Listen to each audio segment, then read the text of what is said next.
जाते हो और वहां जाकर कह देते हो कि हमारे जीवन में इसलिए है। हमें किसी आडंबर की ओर, अंधविश्वास की ओर हमें नहीं जाना। ऐसा संसार में कोई नहीं जन्मा जिसके जीवन में दुख नहीं आया।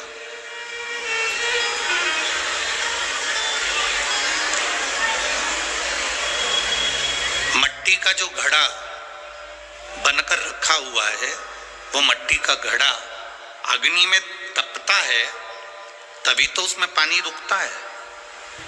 अगर मट्टी के घड़े को अग्नि में नहीं तपाया जाएगा, मट्टी के घड़े को अगर अग्नि में नहीं तपाएंगे तो उसमें पानी नहीं भर सकते। वो घड़े में पानी डालोगे तो घड़ा टूट जाएगा। घड़े में अगर पानी भरना है, मट्टी के घड़े में अगर जल भरना है तो घड़े को तपना पड़ेगा। घड़ा तपेगा तब उसमें पानी भराएगा। और अगर वो घड़ा तपा नहीं है, ऐसे कैसे ही रखा हुआ है, बस मट्टी का तुमने घड़ा बना लिया, उसको अग्नि में नहीं तपाया तो उसमें पानी की बूंद पड़ेगी, पानी पड़ेगा और वो गलकर नीचे गिर जाएगा। घड़ा तपता है तब उसमें पानी ठहरता है। दुख जब जिंदगी में आता है तो ये हमको तपाता है। क्यों तपाता है? क्योंकि दुख हमको जो दिया जाता है वो हमें तपाने का काम करता है। और जब हम अच्छे से तप जाते हैं उसके बाद में जो सुख आता है तो हमारे इस मन में, बुद्धि में, चित्त में वो सुख टिक पाता है। नहीं तो अगर हम कच्चे घड़े होते तो सुख भी बिखर कर गिर जाता।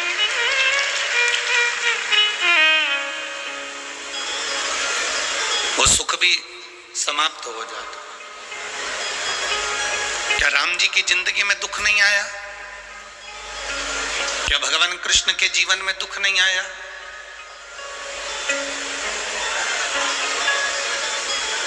ऐसा कौन मृत्यु लोक में जन्मा, ऐसा संसार सागर में कौन जन्मा जिसके जीवन में दुख नहीं आया? परमात्मा के जीवन में भी दुख सम्मुख में आया।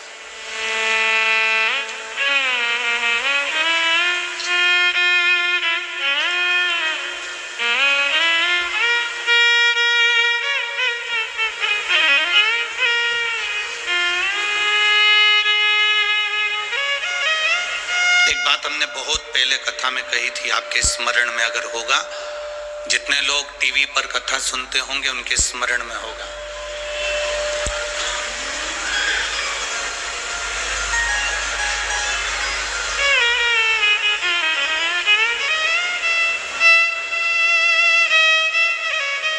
कि ऐसा संसार में कोई नहीं जन्मा जिसको अपने कर्म का भोग भोगने को नहीं मिला। जो मृत्यु लोक में जन्मा है उसे अपने कर्म का भोग भोगना ही पड़ता है। बस अंतर इतना है कि सबका पेपर, जैसे परीक्षा हॉल में एग्जाम देते समय सबका पेपर, सबका जो पत्र है, पेपर है, वो अलग अलग होता है, उसी तरह हमारी जिंदगी में भी सबके एग्जाम देने का पत्र, पेपर अलग अलग होता है।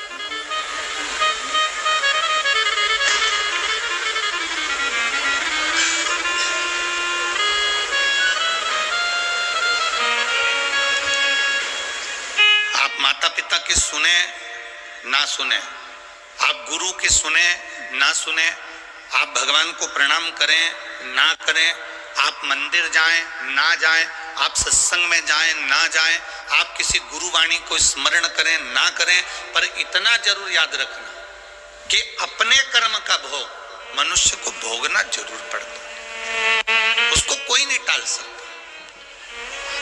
अब कोई कह दे कि गुरुजी हमारे जीवन में ये संकट है, हमारे जीवन में ये दुख है और हम बड़े दुखी हैं, तो तुम एक बात का स्मरण करिए, कई लोग तुम्हारे दुख के चक्कर में तुम्हारा फायदा उठाने का प्रयास करेंगे।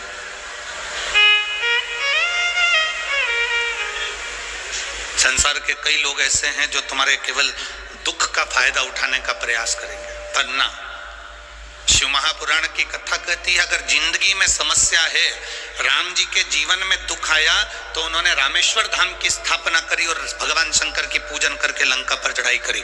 भगवान कृष्ण की 16,108 रानियां थी, एक भी रानी से औलाद नहीं हुई। भगवान कृष्ण के यहाँ 16,108 रानी से जब संतान नहीं हुई तब भगवान कृष्ण ने गर्गाचार्य बाबा के कहने पर एक एक रानी के साथ बैठकर 11-11 दिन तक भगवान शंकर का अनुष्ठान किया। तब शिव जी ने प्रसन्न होकर प्रकट होकर भगवान कृष्ण को वर दिया कि तुम्हारी एक एक रानी के साथ तुमने 11-11 दिन तक बैठकर भगवान शंकर की आराधना करी है, तो मैं तुम्हें वर प्रदान करता हूं कि तुम्हारी एक एक रानी से 11-11 संतान होगी। 10 छोरा 1 छोरी, 10 बेटे 1 बेटी। भगवान कृष्ण की 16,108 रानियों से इतनी संतान उत्पन्न हुई। 1,77,186 संतान भगवान शंकर की कृपा से भगवान कृष्ण के घर में हो गई। ऐसा कौन है जिसके जीवन में दुख नहीं है?